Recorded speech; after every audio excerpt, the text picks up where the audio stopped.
Hello tout le monde, j'espère que vous allez bien. Moi j'ai un peu la crève, ce qui explique le retour de la vidéo en voix off. On va éviter de vous imposer ma tronche de malade. Aujourd'hui on se retrouve pour une petite vidéo speed painting où je vous montre un petit peu mon processus lorsque je fais les plans de choupi qui traînent un petit peu sur Instagram ces temps-ci. Je m'étais un petit peu calmée, j'avais arrêté d'en faire et en fait ça me manquait un peu trop.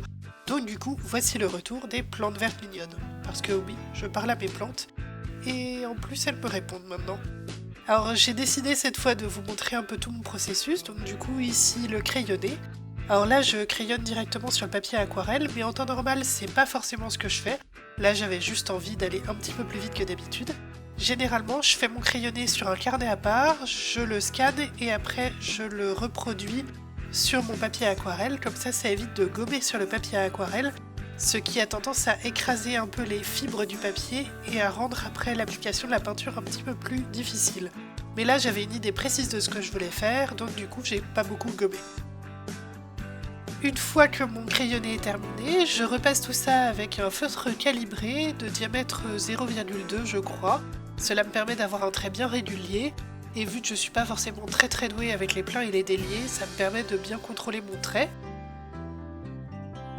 L'idée derrière ce petit dessin là vient d'une envie que j'avais de dessiner tout un tas de lianes et de feuilles entremêlées. L'idée à la base ça aurait été de faire un grand motif décoratif, mais en fait j'avais pas forcément ni le temps ni l'envie de passer 8 heures à peindre des feuilles à l'aquarelle, d'où le format un petit peu petit et le retour de ces petits copains à feuilles. Une fois le tracé au stylo terminé, j'ai passé un petit coup de gomme. Vu que j'avais crayonné de manière légère, ça n'a pas été trop difficile, et je passe à la mise en couleur à l'aquarelle. J'utilise une palette d'aquarelles de la marque Sennelier qu'on m'a offert pour Noël et qui sont drôlement chouettes. C'est des aquarelles beaucoup plus haut de gamme que ce à quoi j'étais habituée avant, du coup beaucoup plus pigmentées, mais aussi qui s'appliquent de manière beaucoup plus lisse par rapport à ce que j'avais avant, ce qui est plutôt agréable. Car même si j'aime bien donner un peu de texture à ma mise en couleur, cela me permet d'avoir de la texture uniquement là où je veux de la texture et pas d'avoir des accidents comme j'ai pu en avoir. En parlant d'accidents, une petite trace. Pour info, si vous faites des taches comme moi avec votre aquarelle, tant qu'elle est humide, il n'y a pas de souci. Vous prenez un chiffon ou bien un mouchoir un peu mouillé et vous tapotez légèrement votre papier. Si vous utilisez un papier de bonne qualité, la tache devrait disparaître. On voit encore une très légère ombre, mais honnêtement, c'est minime par rapport à la grosse tache de peinture que j'avais fait. Je dois reconnaître que ce projet-là d'aquarelle a un petit côté un petit peu peindre dans les traits, mais pour le coup, c'était une petite aquarelle du dimanche matin et j'ai trouvé ça assez sympathique. C'était très zen, un petit peu comme les livres de coloriage qu'on trouve maintenant un petit peu partout. Sauf que là en plus, c'est un motif que j'ai fait moi, donc c'est encore plus rigolo. J'essaye d'avoir toujours des petites variations dans la couleur, en particulier lorsque je fais du végétal. Je commence à me débrouiller un petit peu à force de dessiner toutes mes plantes choupi pour peindre du végétal, parce que c'était un peu le but à la base, c'était une bonne excuse finalement pour m'améliorer pour peindre des plantes, de la verdure, etc. Car c'était vraiment pas mon fort à la base, et maintenant je commence à avoir trouvé des petites astuces d'aquarelle pour pouvoir peindre de la végétation et je suis plutôt contente. Donc du coup, je mélange perpétuellement les verts et les bleus pour avoir des variations de couleurs. J'essaye de créer de la profondeur comme ça en variant entre des verts plus ou moins foncés et du coup avoir différents plans dans la végétation.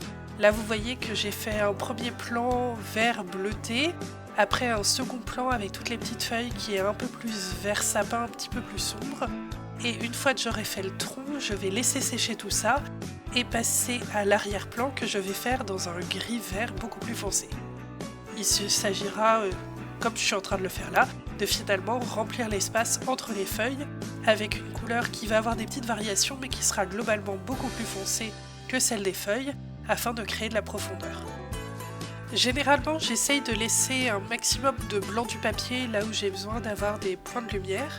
Mais ici, étant donné que je voulais avoir un effet vraiment touffu et presque fluffy pour le feuillage de notre ami à feuilles, j'ai décidé de ne pas laisser de blanc, à part pour les yeux qui comme ça vont ressortir. Je trouve que ça renforce l'effet feuillu et plutôt généreux au niveau du feuillage. Petit instant auto-promo, parce que bon quand même je peux pas trop m'en empêcher. Si jamais cette aquarelle vous plaît, ou bien que vous avez envie d'en avoir du même genre, j'ai une boutique Redbubble sur laquelle vous pouvez retrouver donc toutes mes aquarelles de Leafy Friends, c'est comme ça que j'appelle tous mes petits personnages végétaux. Et vous pouvez soit acheter des impressions de ces aquarelles, soit tout plein de goodies, des t-shirts, etc. avec. Merci d'avoir regardé cette vidéo. Si elle vous a plu, n'hésitez pas à laisser un petit pouce vers le haut, à me raconter votre vie en commentaire, ou bien surtout à partager la vidéo sur les réseaux sociaux, car c'est ça qui fait vivre la chaîne. Quant à moi, je vous dis à très vite sur les réseaux sociaux, et pour une prochaine vidéo. Salut!